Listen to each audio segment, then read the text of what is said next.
ఇప్పుడు ఇవన్నీ సహజంగా వస్తూ ఉంటాయి.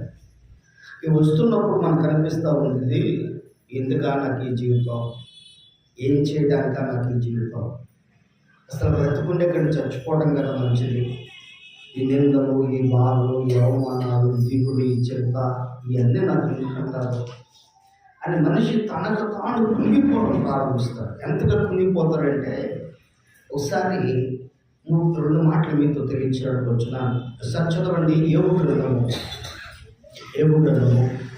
3వ అధ్యాయం 1-2 వస్తున్నాను. యోబు మాట్లాడ మొదలుపెట్టి తాను పుట్టిన దినము శపించుకునేను. యోబు ఇలాగో అనెను, నా తల్లి గర్భద్వారములను అది ముగినందునకు, నా నేత్రములకు అది బాధను మరుగు చేయనందుకు నేను పుట్టిన దినము లేకపోవును కాక. చాలా ఏమనుకుంటున్నాడు? తన పుట్టిన దినాల గురించి తను బాధపడుతున్నాడు. అసలు నేను పుట్టకుంటే బాగుండేది, ఈ భూలోకం, ఈ శ్రమ, ఈ నింద, ఈ బాధ, ఈ దిగులు, ఈ అవమానాలు, ఈ కష్టాలు, ఇలాంటి రోగాలు, బాధతో ఉండేవాడు కాదు, అవసరంగా పుట్టే నేను బాధపడుతున్నాను. బాధపడుతున్న తర్వాత ఇంకేం చేయడం ప్రారంభించాడు. 10వ అధ్యాయం 3వ వచనం. 10వ అధ్యాయం, నా బ్రతుకునందు నాకు విసుగు పుట్టినది. ఏంటంట? తన బ్రతుకునందు తనకేం పుడుతుందంట? ఇప్పుడు ఎంతమంది విసుక్కుంటారు చెప్పండి?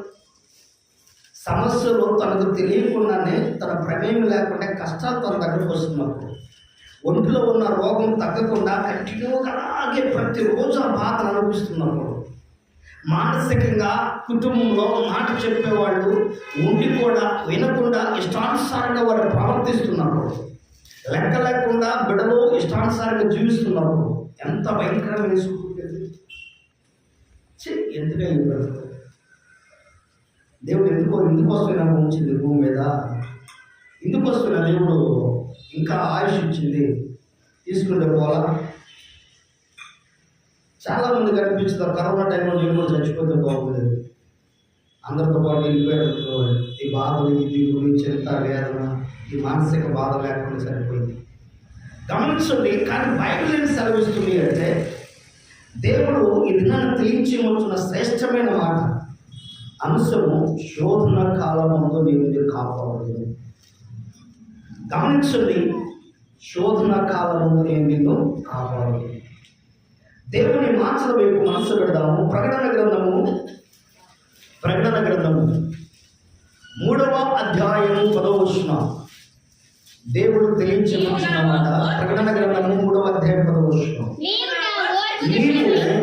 నా ఓర్పు విషయమైన వాక్యమును గైకొంటివి గనుక భూనివాసులను శోధించుటకు లోకమంతటి మీదకి రాబో శోధన కాలంలో నేను నిన్ను కాపాడను. బాగా గుర్తుపెట్టుకుందాం. శోధన కాలము రాబోతుందంట లోకమంతటి మీదకి. అమ్మ వినండి, దేని మీదకి? మన గరుగు పొలమే కాదు, మన గుంటూరు జిల్లానే కాదు, మన ఆంధ్రప్రదేశే కాదు, ప్రపంచ దేశాల మీదకి. ప్రపంచ దేశాలలో ప్రతి మనిషి శోధన కాలం 2000 ప్రతిని బిడ్డ దయచేసి గమనించండి. ఈ శోధన కాలం 2020 నుంచి విపత్తుల మీద విపత్తులు వస్తూ ఉన్నారు.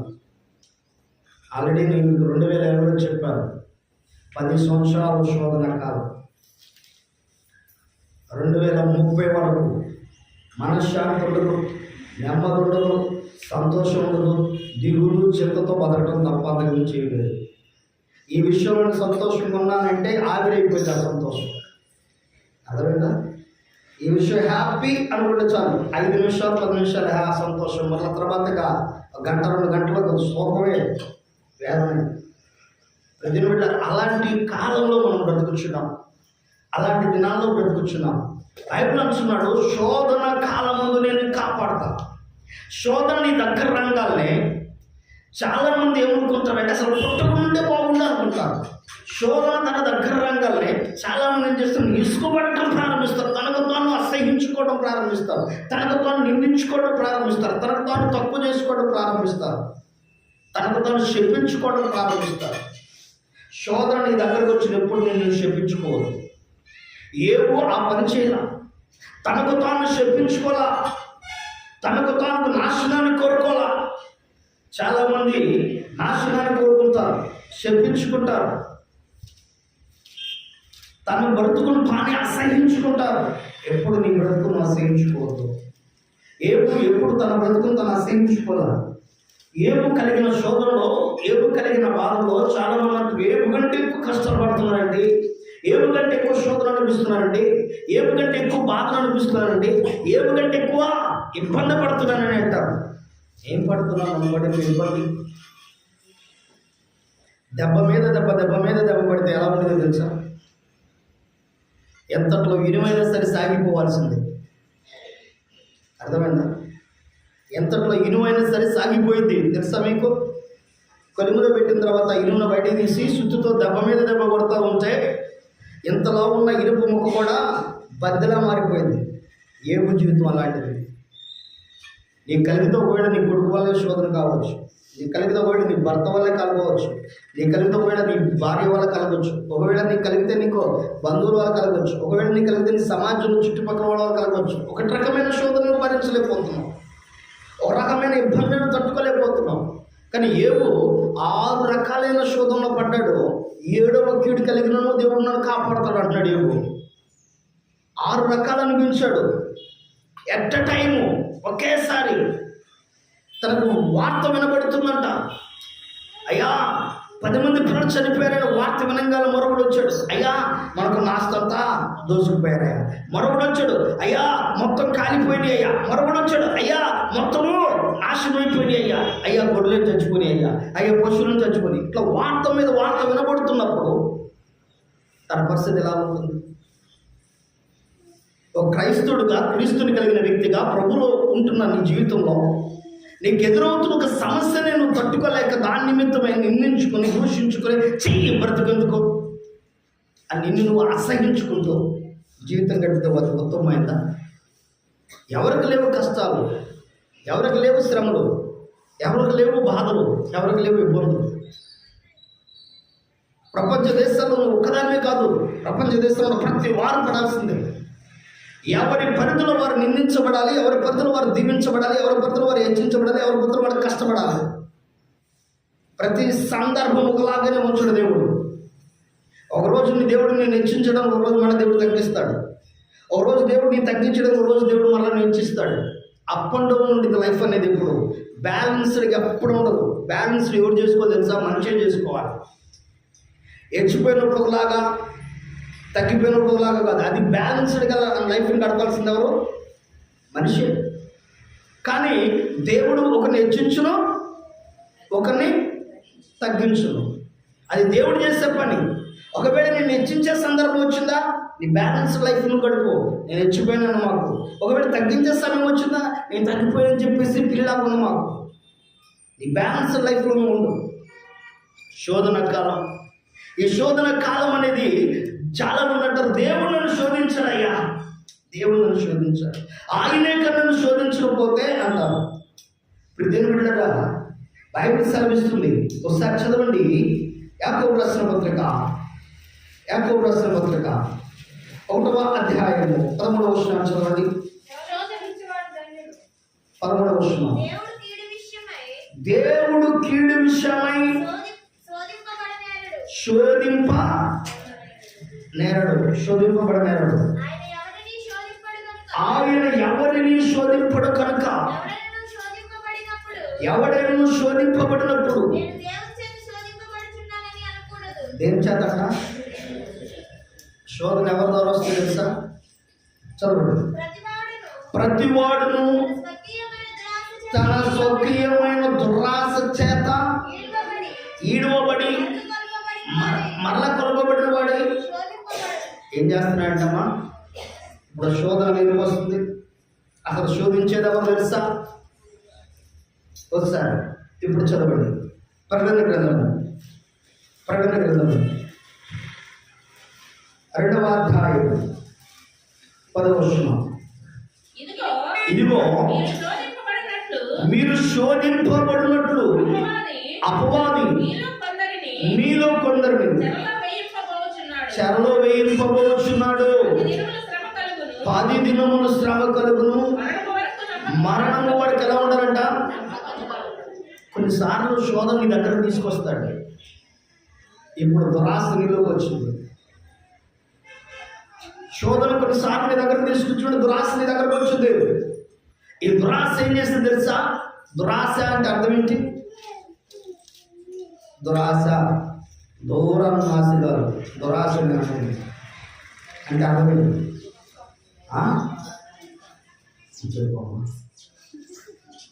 చెప్పండి. అవసరాన్ని బట్టి ఎక్కువ ఆశ, ఇంకా దురాశ.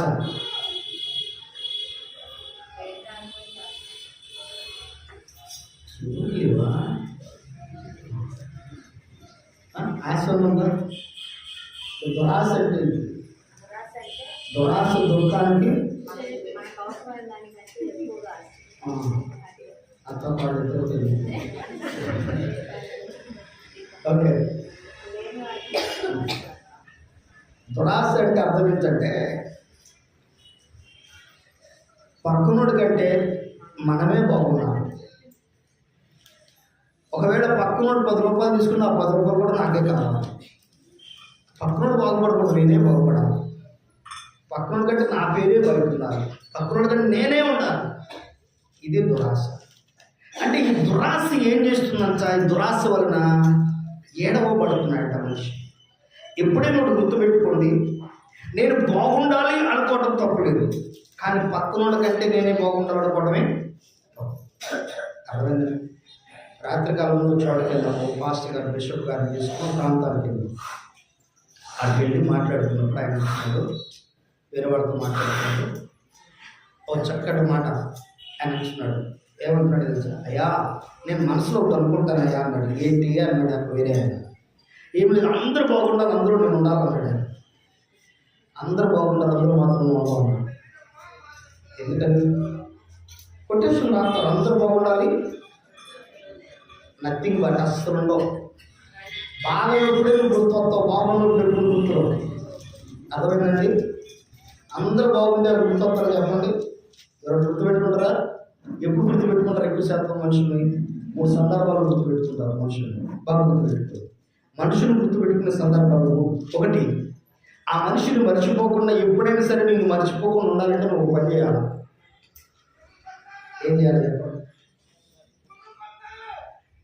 ఒక వ్యక్తి నేను మర్చిపోకుండా ఉండాలంటే నువ్వు పని చేయాలి. ఏం చేస్తే ఆ వ్యక్తి మర్చిపోడు?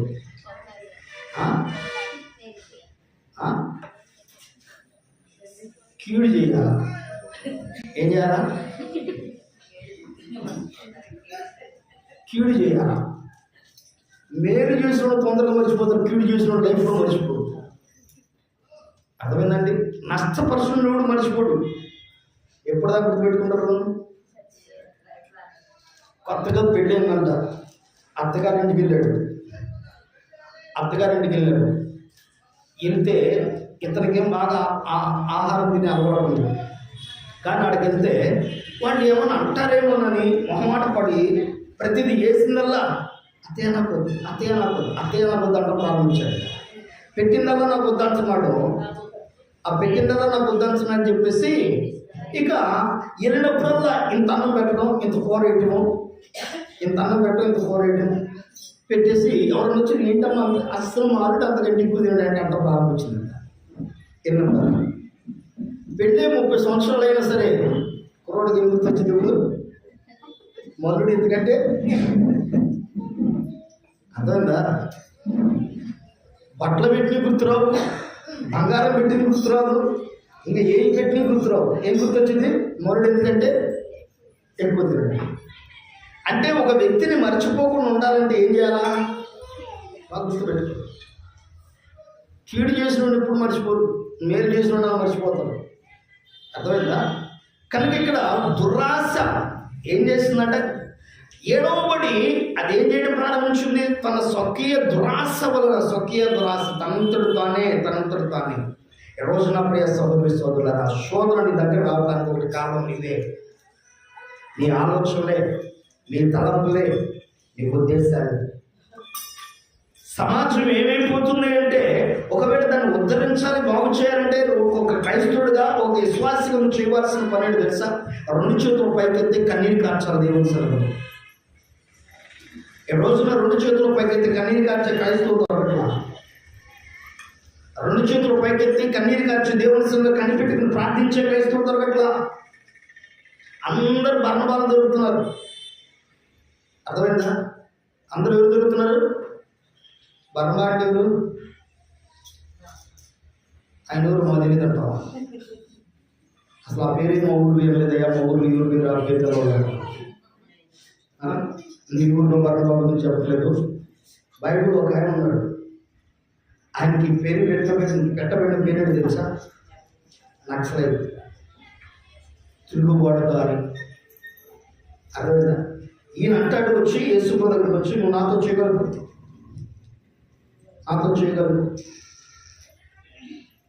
ఎందుకంటే నీ దగ్గరేమో ఆత్మీయత ఉంది, నా దగ్గరేమో కత్తి సైన్యం ఉంది, జయిద్దాం. గమనించండి, ఈ రోజున నేటి కాలంలో చాలామంది జీవితాలు ఎలా మారాయంటే, ఎలా ఉన్నాయంటే, ఆ వ్యక్తి కోసం, బర్నబా కోసమే ప్రభువు ఆటోమేటిక్గా తను ప్రాణత్యాగం చేస్తాడు. ఆయన విడిపించబడ్డాడు, ప్రభు సిలువేయబడ్డాడు. ఎందుకంటే లేకపోతే ఆ రోజు ప్రభు విడిపించబడాలి. అంతటి బంధువుడు దొంగని దేవుడు ఏం చేస్తాడు తెలుసా? విడిపించాడు. నా ప్రియ సహోదరి సోదరుడా, ఇది నా ప్రభు సన్నిధిలో నువ్వు స్వకీయ దురాశ నీ జీవితానికి ఒకవేళ భక్తి లేకుండా చేస్తుందంటే ఒక్కసారి గుర్తుపెట్టుకో, అది నిన్ను శోధించడానికే. అది నిన్ను ఏ విధంగా శోధించబోతుందో దాన్ని గ్రహించు. భక్తి లేని పని ఏదైనా నీ చేత చేయిస్తుంది అంటే, భక్తి విషయంలో, ఆత్మీయత విషయంలో లేకుండా ఏ పనైనా నువ్వు చేస్తున్నావంటే తొందరపడి, అది నీకు శోధనే. ఎందుకంటే ఆ శోధన బహు భయంకరంగా ఉండింది. 7వ బడి మరణ కొలబడడానికి కూడా అవకాశం లేకుండా, మనం తిరిగి చూసుకోవడం కూడా, మనం తిరిగి చూసుకోవడం కూడా అవకాశం లేనటువంటి పరిస్థితి ఏర్పడింది. కనుక జాగ్రత్త.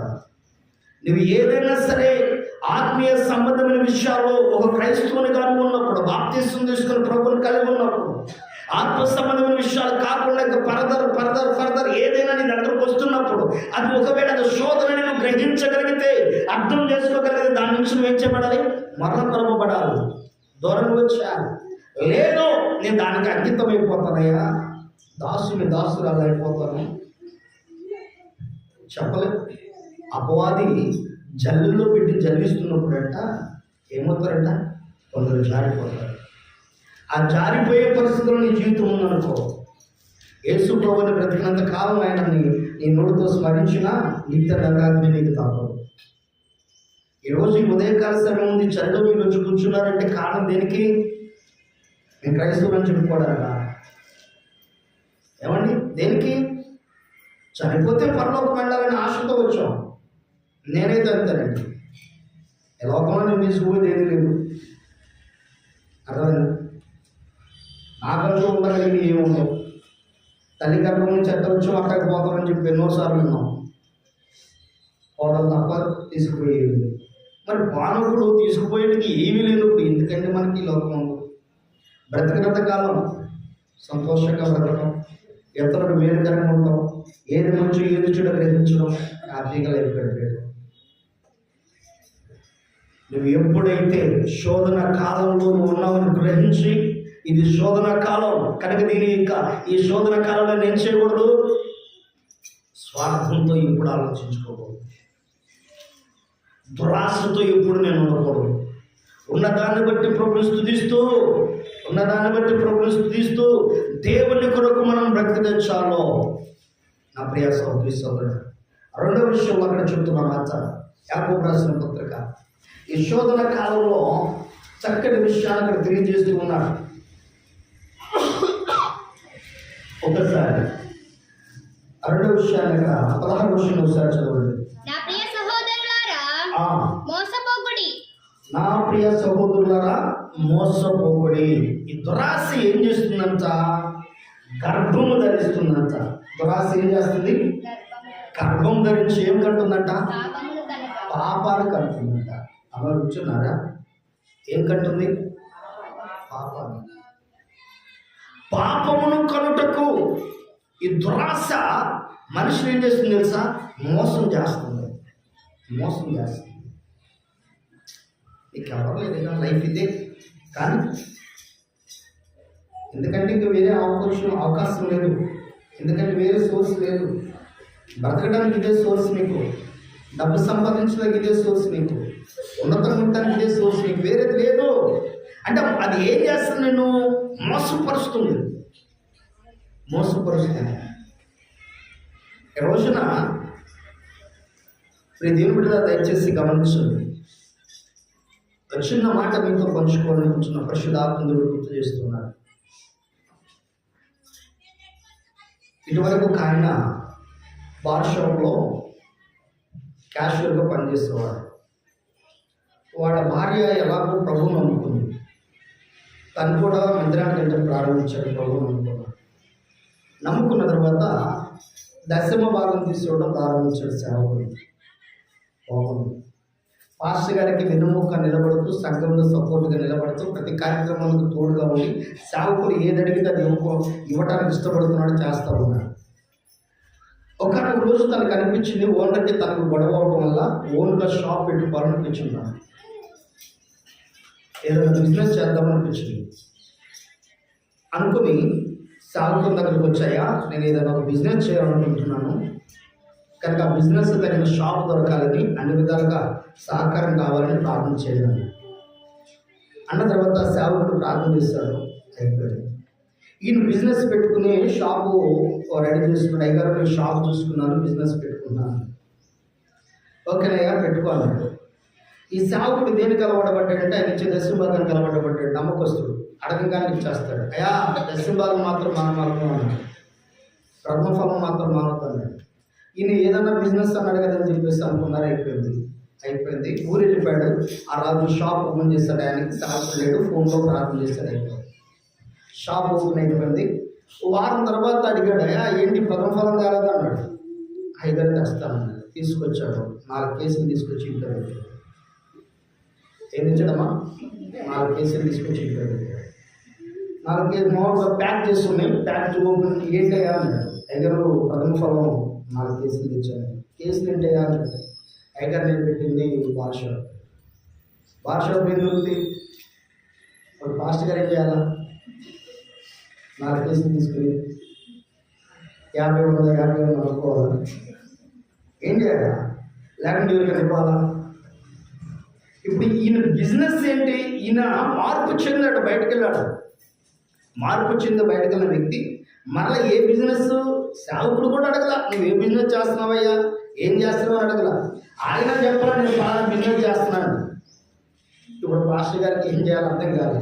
ఇప్పుడు తీసుకెళ్ళమంటే డబ్బులు ఇచ్చినప్పుడు తీసుకున్నాక మరి ఈదుకు తీసుకోమంటాడు. ఇప్పుడు ఉండమంటే నేను ఇవ్వగల పాస్టర్ గారి కేసు తీసుకోవాలనుకుంటున్నాను అంటాడు. ఇప్పుడు పాస్టర్ గారి పరిస్థితి అటు కాదు ఇటు కాదని అయిపోయింది. కారణం ఏంటంటే కొన్నిసార్లు దురాశ ఏం చేస్తుందంటే సమస్యలకు చిక్కులో పడేస్తుంది. ఆ ఒడ్డుకి వెళ్ళడం, ఈ ఒడ్డుకి వెళ్ళడం, ఏం చేయలేని పరిస్థితి. కనుక దయచేసి అర్థం చేసుకోండి, ఏదైనా దేవుని వాక్యం శ్రమిస్తుంది, అది మోసం చేసే ఆలోచన కలిగిన దురాశ. ఏం పర్వాలేదు, నేను తోడుగానే ఉండవో అన్నట్టు నిన్ను ధైర్యపరుచుద్ది.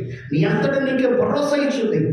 నేను చేస్తుంది కరెక్టేగా, నేను మాట్లాడేది కరెక్టేగా, నేను చేసేది కరెక్టేగా, నేను వెళ్ళే మార్గం కరెక్టేగా, నా చూపు కరెక్టేగా, నా నడక కరెక్టేగా, నా ప్రవర్తన కరెక్ట్గా, నేను కరెక్టో అసలు నేను నిప్పు అనిపించింది. ఎవరన్నా కొంచెం ముట్టుకుంటే కాలిపోతారు, నా దగ్గర అంటే పర్ఫెక్ట్ అనిపించేది. కానీ ఆ పర్ఫెక్ట్ ఉన్నాయి దాని శాతం. చాలాసార్లు నువ్వు పరీక్ష చేసుకో. నీ ఆత్మీయ జీవితాన్ని ఎప్పుడైతే నువ్వు పరిశీలన చేసుకుని ఏది వాస్తవం, ఏది అవాస్తవం, ఏది సత్యం, ఏది అసత్యం, ఏది కలిగి ఉండాలి, ఏది కలిగి ఉండకూడదు నిన్ను పరీక్ష చేసుకోగలిగితేనే నీ లైఫ్ టర్న్ అవుతుంది. దేవుని బిడ్డలు దయచేసి గమనించు. కొన్నిసార్లు మన జీవితాలు మోసపోవడానికి కారణం ఏమిటి? రెండవది గమనించడం, దురాశ అనగా శోధన. రెండవది ఎలా వచ్చిందంటే బంధువుల ద్వారా, ఇతరుల ద్వారా వచ్చింది శోధన. రెండవది ఎవరి ద్వారా వచ్చింది? ఇతరుల ద్వారా వచ్చింది. ఇతరులు అంటే అది బంధువులే కావచ్చు, స్నేహితులే కావచ్చు, నువ్వు నమ్మిన వారే కావచ్చు, నువ్వు ప్రేమించిన వారే కావచ్చు, వారి ద్వారా శోధన వచ్చింది. నువ్వు దాన్ని ప్రేమించాలి. రెండవది, ఒకటి తనంతట తాను తెచ్చుకునే శోధన, రెండవది ఇతరుల ద్వారా వచ్చే శోధన. గమనించండి, ఎందుకు వచ్చింది ఇతరుల ద్వారా శోధన? శోధన ఇతరుల ద్వారా ఎందుకు వచ్చింది? బాగా గుర్తుపెట్టుకున్నాం. ఒకసారి పరిశుద్ధ లేఖన గ్రంథం నుంచి దేవుని వాక్యం వైపు మనసు పెడదాం. ఇతరుల ద్వారా శోధన ఎందుకు రావడానికి గల కారణం ఏంటి అనే విషయాన్ని సరిగా జ్ఞాపకం చేసుకున్నాం. నేటి కాలం ముందు చాలా మంది జీవితాల్లో అనుకుంటారు,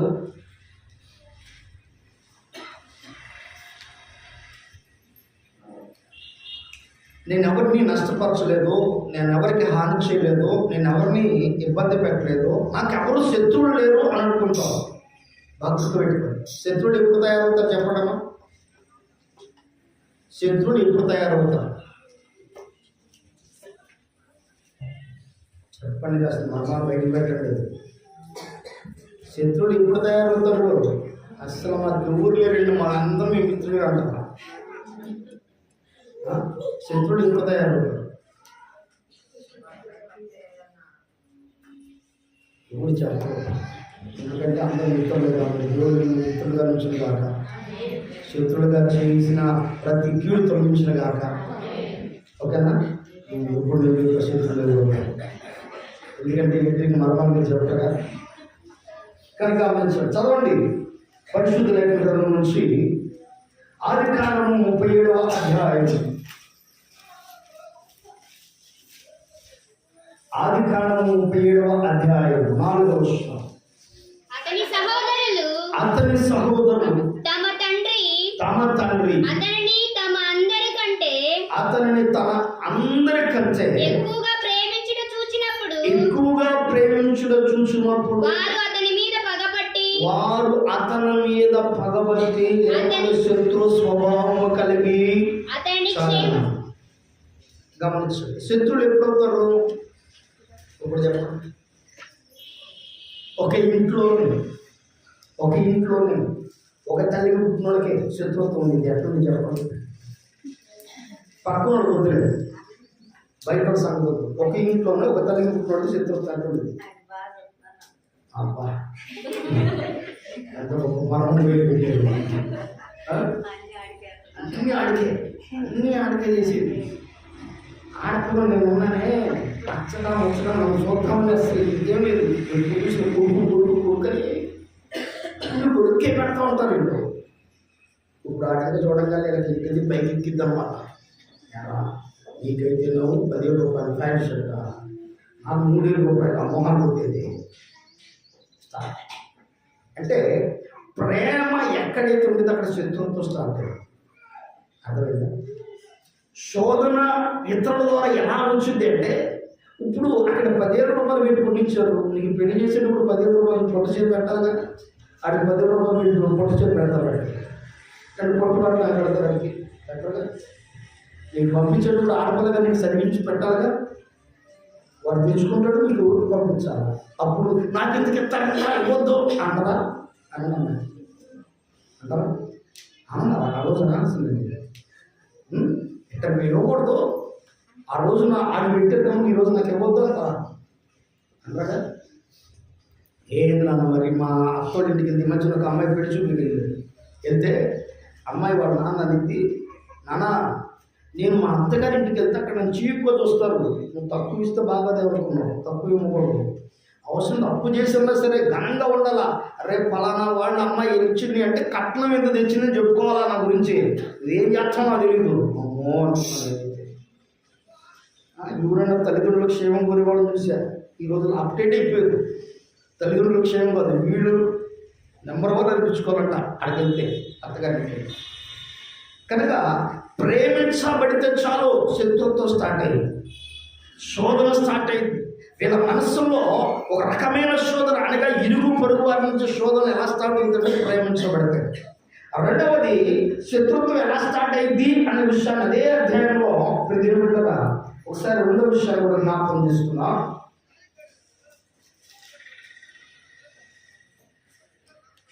రెండవ విషయం చదవండి. యాకోబు వంశావళిది యోసేపు 18 వాడై తన సహోదరులతో కూడా మందను మేపుచుండెను. అతడు చిన్నవాడై తన తండ్రి భార్య అయిన బిల్హా కుమారుల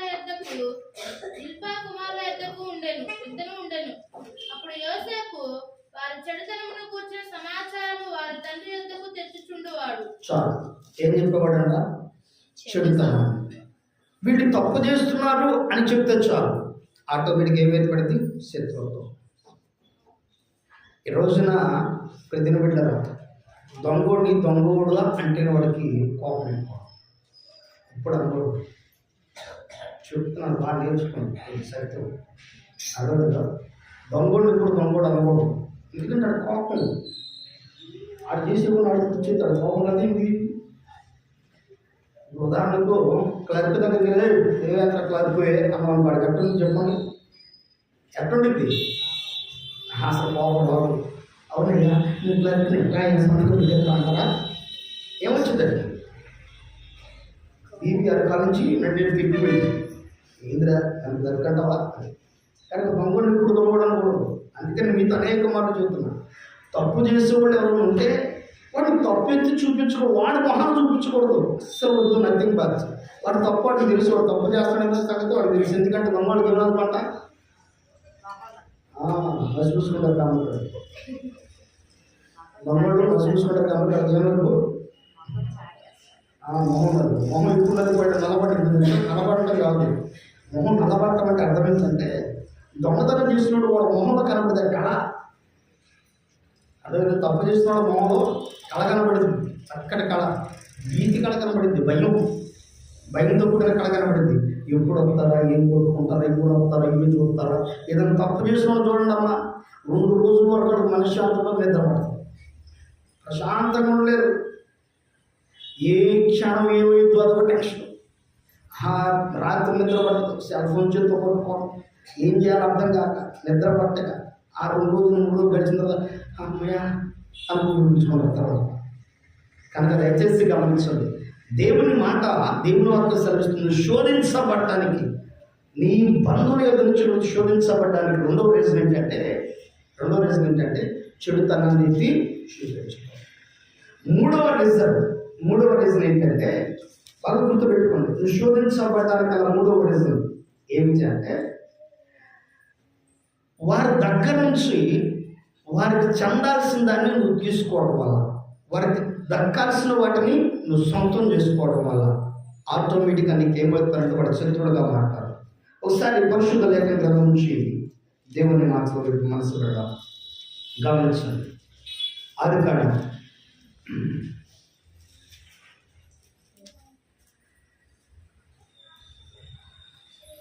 27వ అధ్యాయం 36వ వచనం. ఏశావు యాకోబు అను పేరు అతనికి సరిగానే చెల్లినది. అతడు నన్ను ఈ 2 మార్లు మోసపుచ్చెను, నా జ్యేష్ఠత్వము తీసుకొనెను. ఇదిగో ఇప్పుడు వచ్చి నాకు రావాల్సిన దీవెనను తీసుకోనని చెప్పి నా కొరకు మరి ఏ దీవెనయు మిగిల్చి ఉంచలేదా అని అడిగాను. అందుకు ఇస్సాకు, ఇదిగో అతను నీకు ఏలికగా నియమించి అతని బంధు జనులందరినీ అతనికి దాసులుగా ఇచ్చితిని, ధాన్యమును ద్రాక్షారసమును ఇచ్చి అతన్ని పోషించితిని గనుక నా కుమారుడా నీకేమి చేయగలనని ఏశావుతో ప్రత్యుత్తరం ఇయ్యగా. ఇక్కడ తనకు చెందాల్సిన వాటిని తను సొంతం చేసుకోవడం, తనకు చెందాల్సిన వాటిని తను సొంతం చేసుకోవడం. ఇక్కడ శోధన అంటే ఇతరుల దగ్గర నుంచి నువ్వు ఎలా ఇబ్బందికరమైన పరిస్థితులకు వెళ్తామంటే 3 రకాలు. ఒకటి, నువ్వు ప్రేమించబడటం వల్ల. రెండవది, చెడుతనాన్ని వివరించడం వల్ల, వాళ్ళ తప్పుల గురించి వాళ్ళకి వివరించడం వల్ల. మూడవది, ఇతరులకు చెందాల్సిన వాటిని కూడా నీవే తీసుకోవడం వల్ల. ఆటోమేటిక్ ఏమొచ్చింది? కోపం వచ్చేసింది. ఇప్పుడు ఈ కోపం వల్ల శోధనలోకి వెళ్ళిపోవడానికి అవకాశం ఉంది. యాకోబు ఏసావు యొద్ద నుంచి పారిపోయాడు. తల్లిదండ్రులు అంటున్నారు, అదేనా మీ అన్నయ్య నిన్ను చంప చూస్తున్నాడు, నీ బిడ్డకి ఇక్కడి నుంచి వెళ్ళిపో. తన శోధన తను తరిగేసి. రెండవది, ప్రియదేవుని బిడ్డలు గమనించండి, 10 మంది అన్నలు యేసువుని ఏం చేస్తారు తెలుసా? తీసుకెళ్ళి గుంటలో పడేస్తారు. 10 మంది అన్నలు యేసువుని ఎక్కడ తీసుకెళ్ళారు? గుంటలో పడేస్తారు. కారణం ఏంటి తెలుసా? ఇక్కడ ఎప్పుడైతే చెడుతారని వివరించి అక్కడ తండ్రి చేత ప్రేమించబడుతున్నాడు, ఇక్కడ ఈయన మీద ఏం కలిగింది? ద్వేషం కలిగింది. శోధనలోకి వెళ్ళిపోవడానికి కారణం, యేసువు శోధనలోకి వెళ్ళిపోవడానికి కారణం ఆయన చేసిన పని. రోజు కొన్ని పనులు ఒకవేళ నేను శ్రమలో పనులు చేస్తున్నాయి, ఇప్పటికైనా జాగ్రత్త. ఇతరుల విషయాల్లో నువ్వు ఎంతవరకు ఉండాలో అంతవరకు ఉంటున్నాను. అంతా నాదే, జగమంతా నేనే అని నువ్వు వెళ్ళావనుకో, జగమంతా ఉండింది, జగంలో నువ్వు ఉండవు. ఇది మాత్రం గ్యారెంటీ. తర్వాత అర్థమైందండి, జగమంతా ఉంటారు, జగంలో మాత్రం ఉండవు.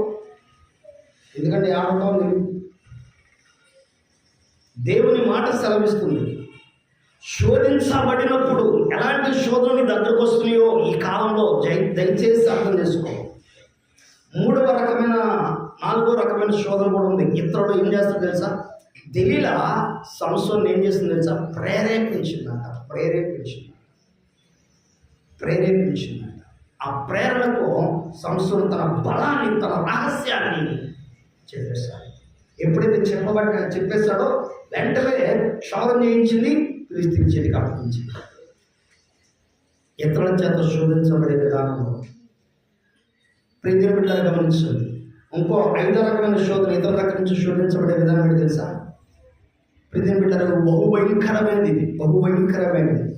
ఆశ చూపించడం, డబ్బు ఆశ చూపించడం, పదవుల ఆశ చూపించడం, పేరు ప్రఖ్యాత ఆశ చూపించడం. దీని ద్వారా మనుషుల్ని మెల్ట్ చేయడం, వారికి నచ్చిన రీతిలో వాడుకోవడం.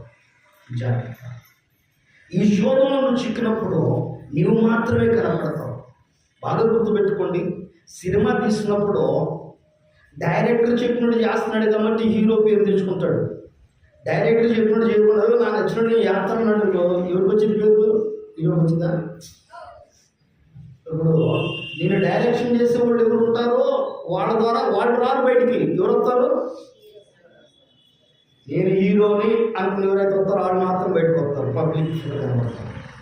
అందుకని చేయకపోలేదు ఒక ఆయన సమస్యలు అదేనండి.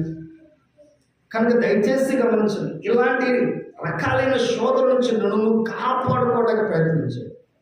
దేవుడు అంటున్నాడు, నువ్వు నా వాక్యాన్ని గైకొంటే, నా మాటను వింటే ఇలాంటి శోధన నుంచి నేను కాపాడు. మెలుగు నుంచి, వివేకం నుంచి, ఏది చేయాలో ఏది చేయకూడదో, ఎంతవరకు ఉండాలో ఎంతవరకు ఉండకూడదు, ఎలా నడుచుకోవాలో ఎలా నడుచుకోకూడదో వివేకాన్ని నుంచి నేను కాపాడుతున్నాను నా వాక్యాన్ని వింటే. ఒకవేళ నా మాటను వినకుండా నీ ఇష్టానుసారమైన ఆలోచనతో, నీ ఇష్టానుసారమైన తలంపులతో నువ్వు వెళ్ళావా, అపవాది చేతులకు అర్పించబడతావు. కనుక దయచేసి గమనించండి, 2వ రకమైన శోధన ఇతరుల చేత శోధించబడటం. ఒకటి తన స్వకీయ దురాశ చేత శోధించబడటం, 2వది ఇతరుల చేత శోధించబడటం. 3వ రకమైన శోధన, దేవుడు దయచేసి గమనించండి, 3వ రకమైన శోధన ఏంటంటే అపవాది చేత. ఎవరి చేత? మత్తయి సువార్త 4వ అధ్యాయం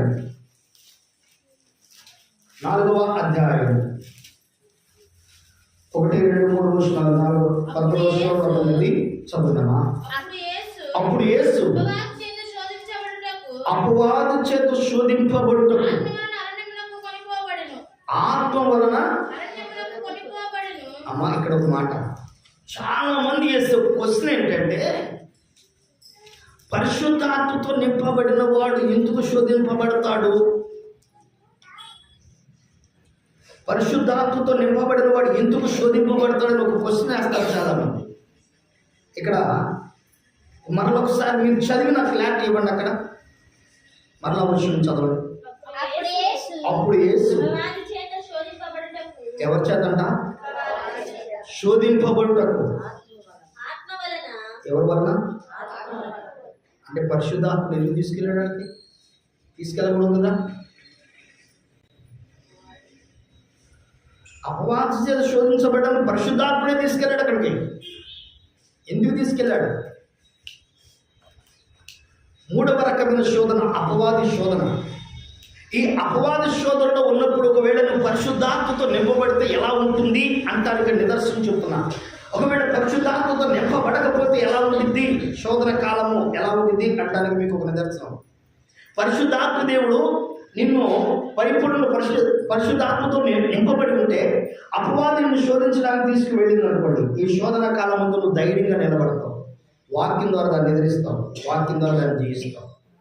ఒకవేళ పరిశుద్ధాత్మ నీకు లేదనుకోండి, ఆ శోధన అపవాదిని అక్కడ తీసుకెళ్తే ఆటోమేటిక్గా టెంప్ట్ అయిపోతుంది, లోనైపోతుంది, ఆ శోధనలో పడిపోతుంది. అది రైట్ అంటే రైటే, రాంగ్ అంటే రాంగే. దాన్ని గ్రహించే ఆలోచన కూడా నీకు రానిది. అరే నేను చేస్తుంది కరెక్టా కాదా, నేను మాట్లాడుతుంది కరెక్టా కాదా, నేను చూస్తుంది కరెక్టా కాదా, నేను వెళుతుంది కరెక్టా కాదా, నేను ఉంటుంది కరెక్టా కాదా అన్న ఆలోచన కూడా నీకు రానిది.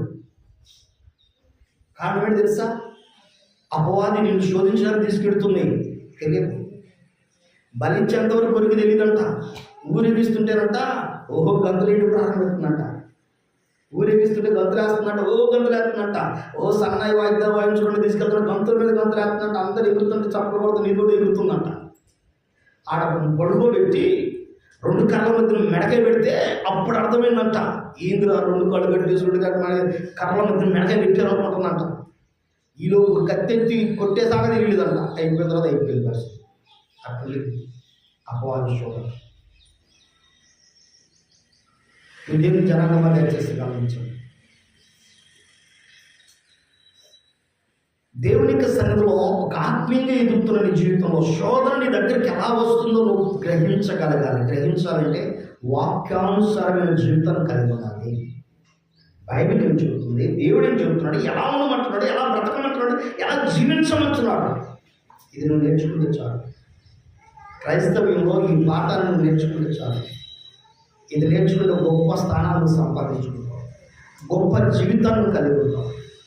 ఈ రోజున ఈ అపవాది శోధన నుంచి యేసుక్రీస్తు ప్రభువు 3 రకాలుగా విడిపించబడ్డాడు. ఒకటి ఎక్కడ తీసుకెళ్ళిందంట? 3వ వచనం చదవండి. ఆ శోధన ఆయన ఎందుకు వచ్చింది? నువ్వు దేవుని కుమారుడు అయితే ఈ రాళ్ళు రొట్టెలన్నట్లు ఆజ్ఞాపించమని ఏమంటున్నాడు? ఆల్రెడీ ఆయన ఎవరు? దేవుని కుమారుడు. ఆయనకే సందేహం కలిగిస్తున్నాడు. ఆ అర్థమైంది? అపవాది చేసే మొట్టమొదటి ప్రయత్నం ఏంటి? సందేహం. ఆయన ఎవరు? యేసుక్రీస్తు ప్రభువు ఎవరు? దేవుని కుమారుడు. ఇప్పుడు దేవుని కుమారుడు అయితే అంటే నీ కారణా? ఎవరుకున్నావు నువ్వు? నేను ఎవరు? నేను దేవుని కుమారుడే. చేస్తా చూడు, నా రాళ్ళు తీసుకున్నప్పుడు చేస్తావో తెచ్చుకు తిను. నిరూపించుకోవచ్చు. నిరూపించుకున్నప్పుడు ఎవరు మాట అన్నట్టు? ఎవరు మాట అన్నట్టు? అర్థమైనా మీకు లాజిక్? అది ఎంత చక్కగా మెరుగుపెట్టిందో. ఏది నేను చేయలేండి, నువ్వు చేస్తా చూడు. భర్త వ్యభిచారం చేసేది, భార్య అనేది నువ్వు చేస్తే నేనేంది చేస్తా చూడు అంటే నాకు అర్థమేంటి? ఈ మధ్య తాకడం ప్రారంభించారు. ఆ మందు ఇంటికి కూడా ప్రారంభించారు. ఆయన తాగుతున్నాడు, ఒక గ్లాస్ తీసుకుని పక్కన పెట్టుకుని నాకు కూడా పోయి కలిసి తాగుతా. నువ్వు అంతే, నేను మాట్లాడాలి, నువ్వు తాగితే నేను కూడా తాగుతా. ఆయన నమ్మకం తాగుతాను, నువ్వు కూడా తాగుతావా? ఏమా తాగుతారా? తాగండి. ప్రయోగాలు అట్టన్న మార్చుకోవచ్చు. అది ఇట్టండి కాదు, మోకరించి 2 చేతుల పైకి, 2 చేతుల పైకి. సృష్టికర్తని దేవుడు ఒక రోజు నీ కన్నీటి ప్రార్థన జవాబు ఇస్తాడు. నోరేసుకుని పడవద్దు, అల్లరి చేసుకోవద్దు. బయటికి వెళ్ళిన చోటల్లో నా భర్త తాగుతాడండి, పాపం చేయండి, నా భర్త పరిమళండి, పాపం చేయని చెప్పమా. ఇంటి నువ్వే బయట వేసుకోవాల్సిన పనే ఉంది. 2 చేతుల పైకి కన్నీరు కావచ్చు. మోకరించి ఒక రోజు తప్పక ప్రతిఫలం దొరికింది. అప్పటి వరకు నిరీక్షించు.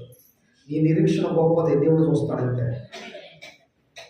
ఇలా చాలామంది మార్చుకున్నారు, చాలామంది కుటుంబాలు మారాయి, చాలామంది జీవితాలు మారాయి. ఈ జీవితం మారదా? శోధించడానికి అపవాదం తీసుకొచ్చే మొట్టమొదటి ప్రయోగం ఏంటి? సందేహం. నిన్ను గురించి నీకే నీ చాతకన్నాడు, నీ వల్ల కాదు, నాకు తెలుసు, నీ వల్ల కాదు, నా వల్ల కాదమ్మా, వదిలే, అయిపోయా, నష్టం, నా వల్ల అయితే అయిద్దో చూపిస్తా, నాకు తాగండి చూపిస్తానంటే ఏమైంది? ఏమవుతుంది? అదే నువ్వు సాతాను దగ్గర నువ్వు ప్రూవ్ చేసుకోవాల్సిన పని ఏంటండి? దేవుని దగ్గర ప్రూవ్ చేసుకో, దేవుని సరిగ్గా ఎలా ఉండాలో అలా ప్రూవ్ చేసుకో. ప్రొఫెసర్లో యేసుక్రీస్తు ప్రభువు అక్కడ ఎదిరిస్తున్న చక్కటి వాక్యాన్ని అక్కడ చెప్పాడు. ఏం చెప్పాడు తెలుసా? మనుషులు రొట్టె వలన మాత్రం కాదు కానీ దేవుని నోటి నుంచి వచ్చి ప్రతి మాట వలన. అర్థమైందండి? అయ్యా, దేవుని కుమారుడిగా 40 దినాలు ఉపవాసం ఉన్నావుగా, ఏమి తినలేదుగా, ఏం తాగలేదుగా, నీరసంగా ఉంది, ఈ 4 రొట్టెలు చేసుకుని తినేసాయి అంటే నువ్వు చెప్తే, అపవాదం చెప్తే ఈయన ఏం చేయాలా? 4 రొట్టెలు చేసుకుని తిని కడుపు నింపుకోవాలా? అమ్మో, ఎంత జ్ఞానోదయం కలిగించిందో. రోజున చాలామంది జీవితాలు అలాగే ఉన్నాయి. వాస్తవాన్ని చెప్పినట్టుగానే ఉంది, నీ అవసరానికి ఉపయోగపడినట్టుగానే ఉంటారు, కానీ నిన్ను తీసుకుని ట్రాప్లో పడుతున్నారు మాత్రం గుర్తుపెట్టుకో. నీ కనకమాల తోడుగా ఉన్నట్టుగానే కనపడతారు, కానీ నిన్ను ట్రాప్లో దించుతున్నారు, వాళ్ళ ట్రాప్లో నిన్ను పడేస్తున్నారని మాత్రం గుర్తుపెట్టుకో. గ్రహించి ఏది వాస్తవం ఏది అవాస్తవం తెలుసుకోవడం తెచ్చుకో. అది తెలియాలంటే వాక్యం నీకు తెలియాలి, దేవుని మాట నీకు తెలియాలి. యేసుక్రీస్తు ప్రభువు గ్రహించాడు, అపవాది వేసుకున్న ట్రాప్ని గ్రహించాడు. అది ఎలా? యేసు ప్రభుని ట్రాప్లో పడేసి, ఇదిగో నా మాట అన్నాడు, దేవుడే నా మాట అన్నాడు అనేది చేసుకోవాలని ప్రయత్నించినారు. అందుకనే అక్కడ చక్కటి మాట చెప్పడేమని, మనుషులు రొట్టె వలన మాత్రమే కాదు దేవుని నోట నుంచి వచ్చే ప్రతి మాట వలన జీవించు. కానీ దేవుని మాట వలన మనుషులు బ్రతుకుతాడు. ఈరోజు ఆ మాట చాలా గొప్పది, ఆ మాట చాలా విలువైనది కనుక అందుకని నీ వాక్యమే నన్ను బ్రతికించను. ఈరోజు నా దేవుని వాక్యం మనం బ్రతికించి వాక్యం చదవాలి. 3వ విషయాన్ని 2వ విషయాన్ని చూసినట్టే తెలియజేస్తున్న మాట. 2వ విషయాన్ని 5వ విషయం చదవాలి. అంతటా అపవాది పరిశుద్ధ పరచములకు ఆయన తీసుకుని పోయి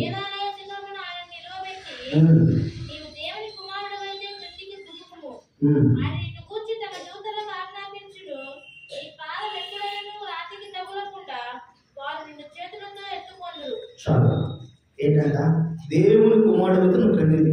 అక్కడ దేవుని కుమారుడు ఒకసారి ప్రయోగం చేస్తే ఆయన వంగల, రెండోసారి మళ్ళా చెప్తుంది, గుర్తు చేస్తుంది, రెండోసారి మరలా గుర్తు చేస్తుంది. అపవాది నిన్ను శోధించడం అంటే ఎలా ఉంటుంది? పదే పదే పదే. ఒకసారి చచ్చిపోరాదు, ఎందుకు బతుకుంటాం, చచ్చిపో అంటేపో అంటాం, మళ్ళా వచ్చింది. అందుకని చెప్పా చచ్చిపోరాదు, మళ్ళీ ఈ బాధ్యత నీకు అందుకని చెప్పా, ముందే చెప్పా చచ్చిపోరాదు, మళ్ళా పో అంటాం, మళ్ళా వచ్చింది, మళ్ళా మనసులో తిరిగి అదే చెబుతున్నా. నీకు అర్థం కావట్లా, ఏం చేస్తా బతుకుంటే? ఎవరు నీకు గెలిపించారు చెప్పు, ఎవరు నేను గౌరవించారు చెప్పు, ఎవరు నేను పలకరించారు చెప్పు, ఎవరు నేను మర్యాదించారు చెప్పు, ఎవరా నీ బతికేస్తుంది? ఒకసారి చూసుకో, చచ్చిపో. ఇదే పని దానికి చచ్చినాగా వదిలిపెట్టదు, అది కంకణం కట్టుకుంది అట్లా. దాని మాట నిజమే కదా, నాకు ఎవరు ఇల్లు ఇవ్వలేదు కదా, నిజమే కదా, నాకు ఎవరు గౌరవం ఇవ్వలేదు కదా, ఒంటరిగా కూర్చొని ఓన్లీ ఫీలింగ్స్. అందుకని సాధ్యమైన ఒంటరిగా కూర్చోవాలి. అక్కడ అర్థమైందా? ఒంటరిగా కూర్చోవద్దని చెప్పేసి మీరు ఊళ్ళో విషయాల్లో కూర్చోవాలి. అర్థమైందా? నలుగురు కూర్చున్న చోట ఆత్మ సంబంధం విషయాలు మాట్లాడడానికి ప్రయత్నించండి, అంతేగాని లోక సంబంధం విషయాలు. ఇక్కడ రెండోది కూడా శోధిస్తుంది, అలాగే రెండో విషయంలో కూడా అలాగే ట్రాప్ చేస్తుంది, అలాగే ఆయన ట్రాప్ చేస్తుంది. ఏమని? పైన చుదుకు దైవదూతులు పాదాలు పాదాలు కూడా పట్టుకుంటారన్నారు కదా. గమనించండి, నేటి కాలం ముందు నీ మనసును పాడు చేయడానికి అపవాదం అనేక కృతులకు ప్రయత్నించింది. 3వ గంటలు కదా, ఒకసారి 8వ వర్షం చదవండి. మరలా అపవాది మిగుల ఎత్తైన ఒక కొండ మీదకి ఆయనను తోడుకొని పోయి ఈ లోక రాజ్యములన్నిటిని వాటి మహిమను ఆయనకు చూపి నీవు సాగిలపడి నాకు నమస్కారం చేసిన చేస్తున్నాడు వీటన్నిటిని నీకు ఇచ్చెదనని ఆయనతో చెప్పగా ఏం చేత నమస్కారం చేయగా ఆశ చూపిస్తుంది. ఇప్పుడు ఇదేం పెట్టలేదా? ఒకటి, నేను టెంప్ట్ చేసినప్పుడు నువ్వు లోపడకపోతే, రెండవది నీ గురించి నేను హెచ్చరిక చేసినప్పుడు నువ్వు లోపడకపోతే, మూడవదిగా నీ అవసరం ఏమిటో అవసరం చూపించింది. నీ అవసరం ఏంటి? ఈరోజు నీ అవసరం ఎట్లా తీరిద్ది? ఇదిగో దీని ద్వారా అవసరం తీరిద్ది అని ఒక మార్గాన్ని తీసుకొచ్చి శాతం పెట్టింది. ఇప్పుడు నీకు 10,000 కావాలి, ఈ అవసరం ఇక్కడికి వెళ్తే 10,000 దొరుకుతాయి, పెట్టేసాడు. అంటే నువ్వు ఆ 10,000 కోసం ఏం చేస్తావు? అపవాద ఆలోచనలోకి వెళ్ళిపోవడం, అపవాద స్వాధీనంలోకి వెళ్ళిపోవడం. నీ అవసరాన్ని అక్కడ తీసుకొచ్చి పెట్టింది. నీ అవసరం కోసం నువ్వు వెళ్ళిపోమాను. ప్రతి 2 రోజులు పస్తుంటావు, 3 రోజులు పస్తుంటావు. ఈరోజు కాలంలో తీసుకొచ్చారు. చాలామంది నన్ను నవ్వేరు, ఏంటి భాస్కర్ మధ్యలో తీసుకెళ్ళి నెల అయిపోయింది కాదు. నాకు అనిపించింది, నెల అయిపోతే వచ్చిన ఈ నెలాఖరు వరకు మాకు జరుగుతూ పండుగ ఉంది. నెలాఖరు వరకు సంవత్సరం పండుగ అంతా, సంవత్సరం పండుగ తీసుకుంటాం నెల అంతా. కనుక నాకు ఆ దిగులు చింత నాకు లేదయ్యా, దేవుడు నాకు ఇంటికి తప్పు తీసుకెళ్దాం అనుకుంది. దగ్గర కాలంలో చాలా డబ్బులు లేదు. నిన్న డబ్బులు లేక వేరే వాళ్ళని అడిగారు, వెంటనే అమౌంట్ కొట్టారు, తర్వాత ఇస్తాను అయ్యా పంపించింది. ఎందుకంటే మనకు అనిపిస్తూ ఉంటుంది, మనం చేసే పని మనకి చాలామంది ఏం చేస్తారు, మొట్టమొదటి ఏడం చేస్తారు. ఎప్పుడు నువ్వు వాళ్ళు నవ్వేరు, నువ్వు హ్యాపీ ఫీల్ అవుతుంది. అంటే నువ్వు చేసేది కొన్ని పనులే, నవ్వే పనులు కూడా లేవు. నవ్వుకోమన్నాడు, నవ్వే పనులు చేసి పాస్గా నవ్వుకోమన్నాడని చెప్పి నవ్వే పనులు నవ్వుకుంటారేమో. నవ్వే పనులు చేసి నవ్వుకోమాకండి. కొన్ని ఘనమైన పనులు చేసినప్పుడు పట్టణంలో ఏడం చేస్తారు, ఏం బాధపడదు, హ్యాపీ. దేవుడు తన వల్ల జరిపించుకుంటాడు. నీ ఆత్మీయ జీవితంలో నువ్వు శోధన నుంచి తప్పించబడాలి, శ్రమ నుంచి తప్పించబడాలి, బాధ నుంచి తప్పించబడాలంటే అపవాదేసేట నిన్న ఆశను చూపిస్తున్నాడు. ఆశలోకి వెళ్ళిపోమాకు. ఎప్పుడైతే ఆశలోకి వెళ్తావో ఆ ఆశ నిన్ను బలిపోయింది. ఆ ఆశ నీ జీవితాన్ని పాడు చేస్తుంది. ఆ ఆశ నీ జీవితాన్ని పక్కన చేస్తుంది. ఒక చిన్న ఉపమానం చెప్పి ప్రారంభం చేసుకున్నాను. ఒక రోజున దేవుని జనాంగంలో దయచేసి గమనించి, వరదలు వచ్చాయి. ఆ వరదలు వచ్చినప్పుడు భయంకరమైన వరదలు వచ్చాయి. ఆ వరదలకు ఆ ప్రాంతం అంతా కొట్టుమిట్లాడిపోతూ జనాలందరూ చనిపోయి ఉబ్బి బయటికి ఆ నదిలో కొట్టుకుపోతూ ఉన్నారు. కొట్టుకుపోతున్న నదిలో జరిగిన సంఘటన ఏంటంటే, ఆ ప్రాంతంలో ఉంటున్న ప్రజలకంటే కొంతమందికి ఆ కొట్టుకుపోతున్న బాడీల మీద బంగారాన్ని ఏరుకోవడం ప్రారంభించారు. దేని మీద? శవాల మీద బంగారం పీక్కోవడం ప్రారంభించారు. అలా బంగారం పీక్కునే పనులు ఒక 3 కలిసి వెళ్ళారు. ఎవరొస్తుంది వాళ్ళు 3 కలిసి వెళ్ళారు. ఏదో మంచి గజ్జెత్ కాళ్ళు వెళ్ళారు. వెళ్ళి ఆ నదిలోకి వెళ్ళిపోయి ఆ బంగారం బాగుంచుకుంటూ ఉన్నారు. వాడు ఏం చేస్తాడంటే, ఒక పెద్ద శవం ఉబ్బిపోయి ఒక లేడీ అనమాట, ఒంటి నిండా 7 వారాల బంగారం అంట చూడలేదు అక్కడ పెట్టుకుని ఉన్నట్ట. ఆ బాడీ మీద సూర్యకిరణాలు అలా పడతా ఉంటే దగదగా మెరిసిపోతూ ఉన్నాయి. మెరిసిపోతూ ఉంటే కొంచెం లోపల శవం లోపల ఉంది. వీళ్ళు అంటున్నారు, ఇద్దరు, రే వద్దు చాలు వెళ్ళిపోతూ ఉంటారు. అది ఒక బాడీని మనం కరెక్ట్ చేసుకుంటే చాలు, సెటిల్ అయిపోతాం. 7 వారాలు నడవదు అక్కడ. మనం ఇప్పుడు సంపాదించింది కానీ అది వేటురా అనుకుంటాడంట. వద్దురా, ఒకవేళ మనకు అడిగితే అపాయం జరిగిందిరా అంటే, లేదురా వెళ్ళొస్తా నాకని చెప్పేసి అడిగేశాడంట. కొంచెం దూరం వెళ్ళగానే చక్కగా నాపరేపడలా ఉందంట. గదుగుడుగా వెళ్తున్నాడుగా అడుగులు వేసుకుంటూనే అంత పండారా నాలుగు గుర్తుకొచ్చి ఇక్కడ ఆగిపోయిందో వద్దులేదో అనుకున్నాడు. వెళ్ళిపోయారు.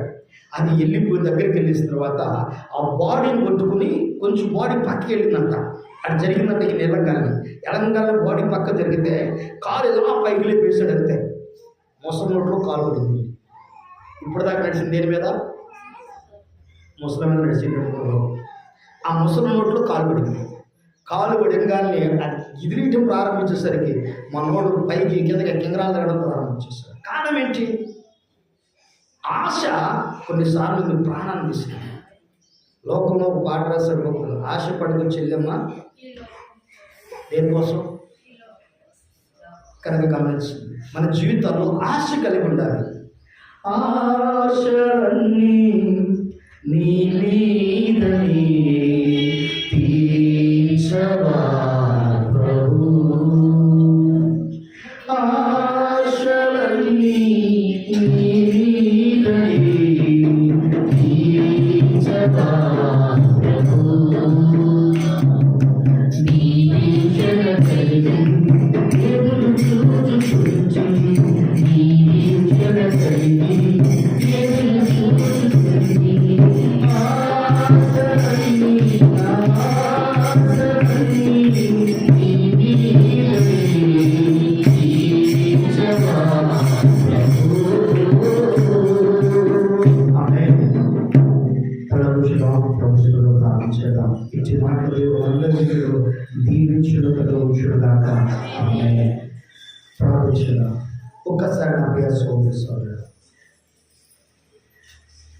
శోధన కాలం ముందు దేవుడు నిన్ను కాపాడడానికి ఇష్టపడుతున్నాడు.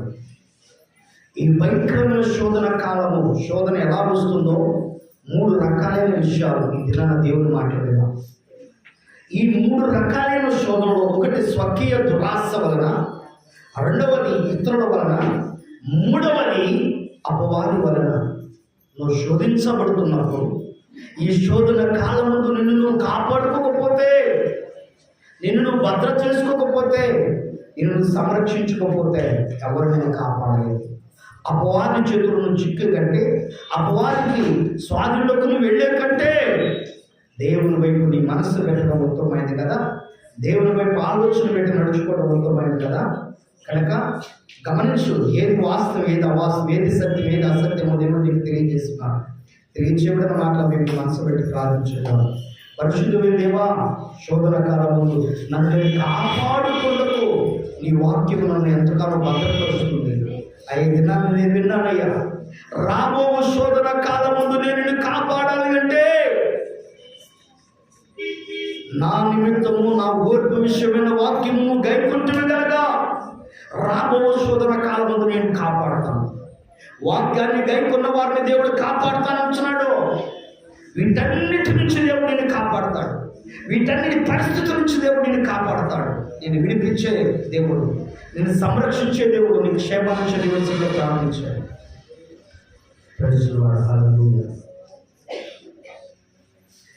కన్న తండ్రి వెళ్ళి యేసయ్యా, నీ పొందున నీ అమూల్యమైన ఆశీర్వాదపు మాటలు కూడిన మా అందరి బిడ్డలకు దయచేయండి. నీరు కట్టిన తోటలకు ఫలింపు దయచేయండి.